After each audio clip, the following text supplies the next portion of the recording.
এ বংশের পুরুষদের রক্তে রয়েছে আভিজাত্যের অহংকার। এরা করতে পারে না পৃথিবীতে এমন কোনো কাজ নেই সীমা। তার সবচেয়ে বড় প্রমাণ তো আমি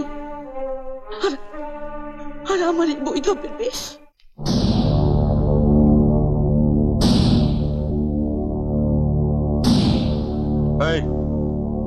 দরজা খোল।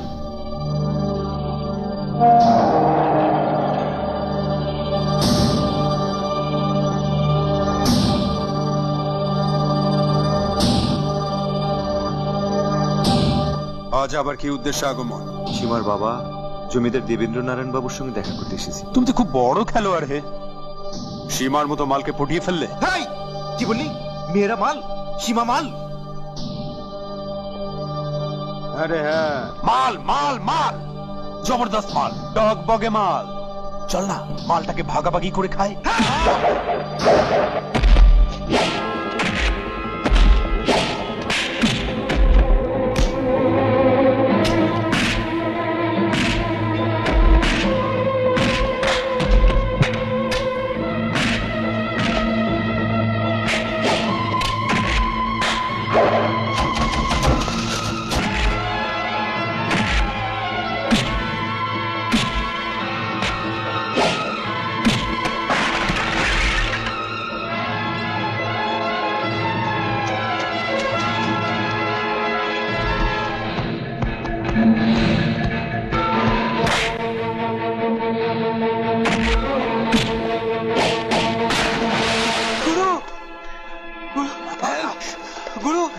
যার জন্য তুমি ওকে মারছো, সীমা দিদিমণিকে জমিদার বাবু জোর করে কলকাতা নিয়ে যাচ্ছে।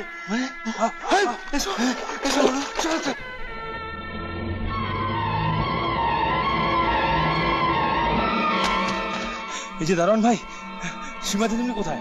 अभी अभी जमींदार बाबू सीमा दीदी को लेके कलकत्ता चला गया है। सीमा, सीमा, सीमा, सीमा,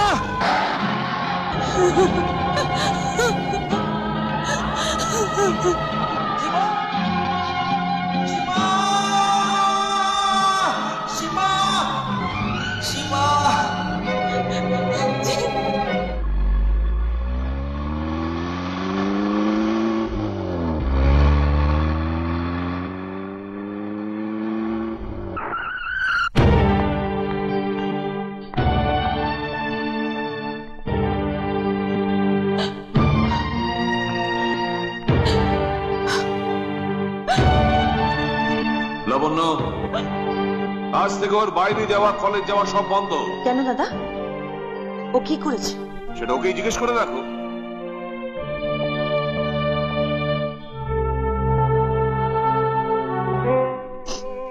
পিসি, এবার বলো আমি কি করব? ভালোবাসা কি অন্যায়?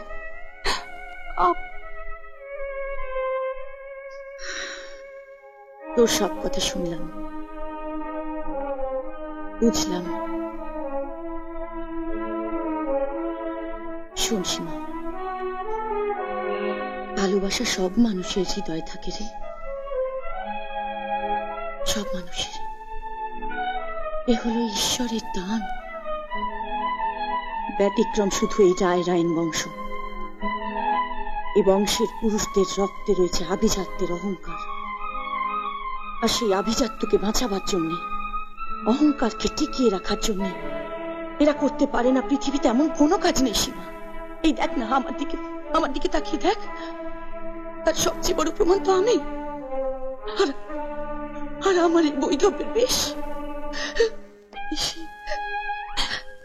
কিন্তু পিসি, তুমি যা মানতে পেরেছ, আমি তা কিছুতেই মানতে পারবো না। জীবন আমার নিঃশ্বাসে, আমার অনুভূতিতে, আমার রক্তে মিশে গেছে পিসি। জীবন ছাড়া আমার জীবন একেবারে শূন্য হয়ে যাবে পিসি।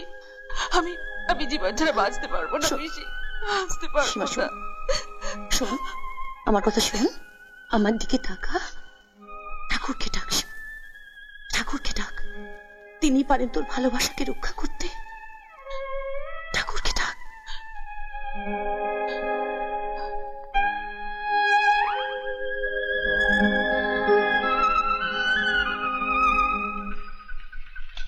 ডাকবাবু নমস্কার। কি ব্যাপার, তুমি আজও দাঁড়িয়ে আছো রোদের মধ্যে?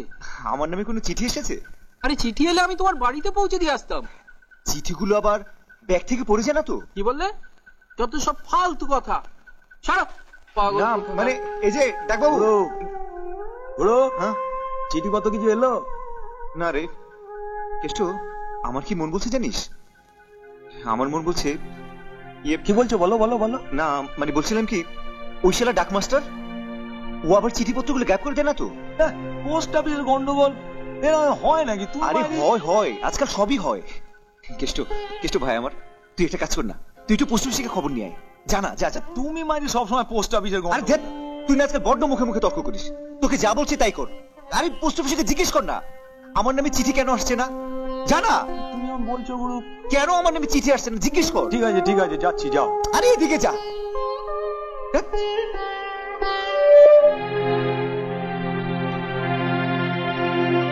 দুলালদা, দুলালদা। আগে বলুন দিদিমণি। দুলালদা, আমার একটা কাজ করে দেবে? হ্যাঁ বলুন। বলছিলাম এই চিঠিটা একটু পোস্ট করে দিও, খুব দরকারি। আচ্ছা আচ্ছা আচ্ছা কেমন? আচ্ছা। দুলালদা আগে শোনো, বলছিলাম যে তুমি অটো কিংবা ট্যাক্সি করে যাও, কারণ এই চিঠিটা আজকের ডাকিয়ে যাওয়া দরকার। আচ্ছা এই নাও। ঠিক আছে।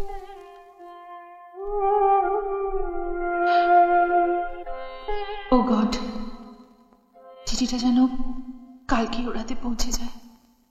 এই হাতে ওটা কি লুকোচ্ছিস? এদিকে আয়, এদিকে আয়। তাড়াতাড়ি আয়, এদিকে আয়। এটা কি? আগে একটা চিঠি। কার? আগে সীমা দিদিমণি হ্যাঁ। পোস্ট করতে পাঠিয়ে। দেখি। জীবন দাস, রায়পুর, বীরভূম। এত দূর? এটা ডাস্টবিনে ফেলে দিয়ে আয়। আর ভবিষ্যতে কোনো চিঠি লিখলে আগে আমাকে জানাবি। আগে এইরকমই হবে? হ্যাঁ তাই হবে। দেখুন সীমা দিদিমণি টেরই পাবে না। হ্যাঁ তাই না করতে পাবো? যা। সেই এক কেস।